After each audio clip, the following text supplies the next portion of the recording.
Bienvenue à tous. Aujourd'hui, explorons le sujet de rester en couple, pour soi ou pour l'autre. C'est un dilemme qui touche beaucoup d'entre nous et il est temps d'y apporter de la clarté. Si vous appréciez nos vidéos, n'oubliez pas de liker et de vous abonner. Cela nous aide énormément à grandir. Dans notre quête de comprendre pourquoi nous choisissons de rester en couple, il est essentiel de plonger profondément en nous-mêmes. On pourrait croire que les raisons sont purement rationnelles ou basées sur des circonstances extérieures, mais souvent, elles sont profondément ancrées dans notre âme. Nos propres sentiments de solitude, de désir et d'amour jouent un rôle clé. Imaginez le poids d'un amour inconditionnel, cette flamme qui brûle en nous et qui nous pousse à nous lier à quelqu'un d'autre. Cet amour que nous ressentons n'est pas toujours manifesté par l'autre personne, mais existe à cause de nos propres expériences et aspirations.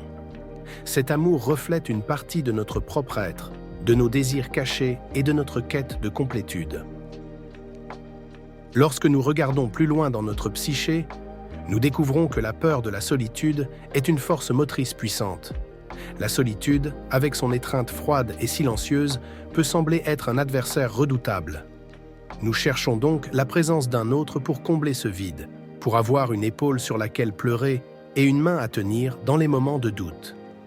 Cette peur n'est pas une faiblesse, mais une partie inhérente de la condition humaine.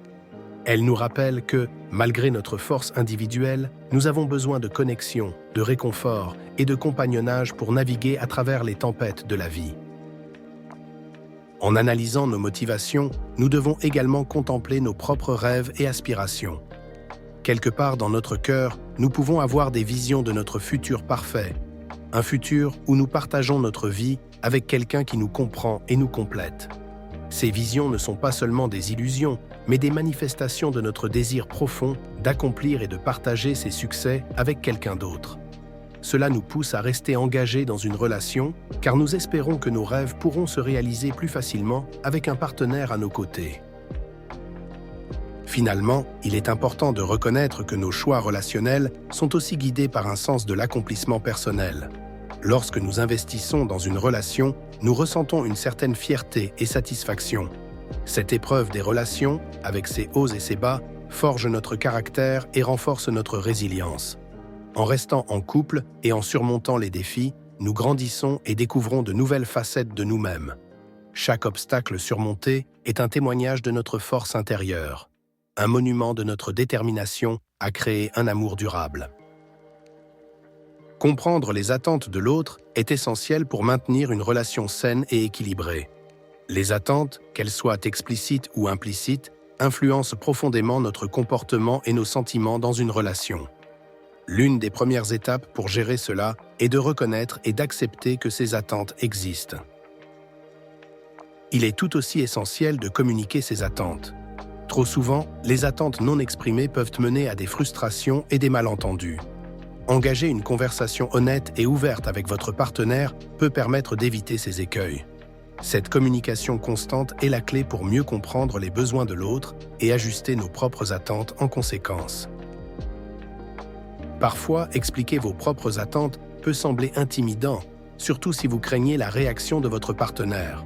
Cependant, il est crucial de se rappeler que la vulnérabilité peut renforcer la connexion entre vous.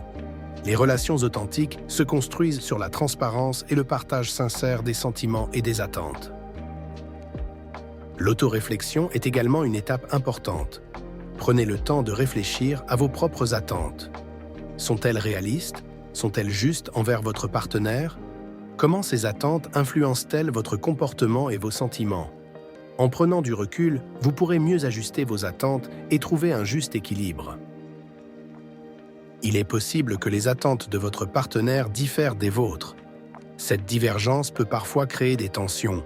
Reconnaître ces différences et les accepter est une marque de maturité affective. Trouver un terrain d'entente où les besoins de chacun sont respectés nécessite de la patience et de la compréhension. N'oubliez pas que les attentes peuvent évoluer avec le temps. Ce qui était important au début de la relation peut changer. Revenir régulièrement sur ces attentes et les réévaluer ensemble contribue à maintenir une relation harmonieuse et dynamique. En fin de compte, il ne s'agit pas de satisfaire tous les désirs de l'autre, mais de trouver un équilibre où les besoins de chacun sont respectés. Cela renforcera non seulement votre relation, mais aussi votre propre résilience intérieure.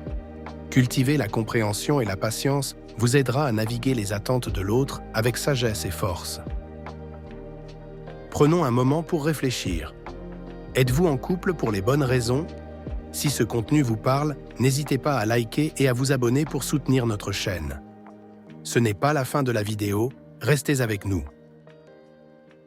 Trouver l'harmonie dans une relation exige un équilibre délicat entre vos désirs personnels et les attentes de votre partenaire. Imaginez un équilibre entre ces deux pôles, comme une balance où chaque côté doit être en synchronisation parfaite pour maintenir la stabilité. Cet équilibre est essentiel pour construire une relation qui repose sur une compréhension mutuelle et un respect profond. Pour atteindre cet équilibre, il est crucial de communiquer ouvertement. La communication est le pilier de toute relation solide. Exprimez vos besoins et vos désirs de manière claire et honnête, et écoutez avec attention ce que votre partenaire a à dire. Cette transparence crée un espace de confiance où chacun se sent entendu et respecté. Un autre aspect important de l'harmonie est la gratitude. Prenez le temps d'apprécier les efforts de votre partenaire et exprimez votre reconnaissance. La gratitude renforce non seulement la connexion émotionnelle, mais elle aussi booste le moral de chacun. Lorsque chaque partenaire se sent apprécié, il est plus enclin à investir dans la relation. Il est également nécessaire d'être prêt à faire des compromis. Cependant, compromis ne signifie pas sacrifier ses valeurs ou son identité. Il s'agit de trouver des solutions qui satisfassent les deux parties. Un compromis réussi respecte les besoins de chacun, tout en construisant un terrain commun solide et stable. En plus de tout cela, il est crucial de se soutenir mutuellement. Les moments difficiles sont inévitables et c'est durant ces épreuves que le soutien inconditionnel de votre partenaire peut faire la différence. Être une source de force et de réconfort pour l'autre renforce la solidarité et la résilience de la relation. Enfin, n'oubliez pas de grandir ensemble. Une relation harmonieuse est une relation où les deux individus évoluent et s'améliorent en tandem. Partagez des expériences, apprenez de nouvelles choses et encouragez-vous à devenir la meilleure version de vous-même. En grandissant ensemble, vous renforcez non seulement votre lien, mais vous créez également une vie enrichissante et épanouissante pour les deux. Lorsqu'il s'agit de relations, poser des limites saines est crucial pour maintenir un équilibre harmonieux. Trop souvent, nous sacrifions notre bien-être personnel au nom de l'amour et de la proximité. Il est temps de reconnaître que vos besoins émotionnels sont aussi importants que ceux de votre partenaire. Imaginez que vous êtes une statue grecque, solide et intacte, représentant la résilience et la force. Prendre soin de votre esprit et de votre cœur n'est pas un acte égoïste, mais un acte de préservation de soi. Pour identifier les signes de déséquilibre dans une relation, il est essentiel d'être attentif à vos sentiments de frustration, de mécontentement ou d'épuisement. Ces émotions peuvent indiquer que vos limites personnelles sont franchies ou ignorées. Gardez à l'esprit que même le plus fort des dieux a besoin de moments de repos et de récupération. Ne vous laissez pas entraîner par le tourbillon des attentes de l'autre. Prenez le temps de ressentir et d'exprimer vos propres besoins. Pratiquer des stratégies pour renforcer votre résilience émotionnelle commence par la communication. Exprimez-vous clairement et fermement avec votre partenaire en faisant preuve de respect et de compréhension. Vous pourriez imaginer vous-même, tel un temple majestueux qui abrite à la fois sagesse et force. Laissez votre voix être celle d'un sage, apaisante mais assurée, guidant doucement sans être écrasante. La transparence et la patience sont les piliers de ces conversations délicates. Enfin, poser des limites saines, c'est aussi soutenir votre partenaire tout en vous respectant. Visualisez une scène où deux statues grecques se tiennent droit, chacune puissante et autonome, mais se soutenant mutuellement, leur base ferme dans la terre. Ce soutien mutuel crée un esprit résilient au sein du couple, où chacun peut se déployer sans crainte de se perdre ou d'être submergé. En fin de compte, c'est dans cet espace équilibré que naît une relation plus profonde et plus épanouissante. Merci de votre attention. Souvenez-vous, que vous restiez en couple pour vous-même ou pour l'autre, la clé est de toujours rechercher l'harmonie et la compréhension. Si vous avez trouvé cette vidéo utile, pensez à liker et vous abonner à notre chaîne.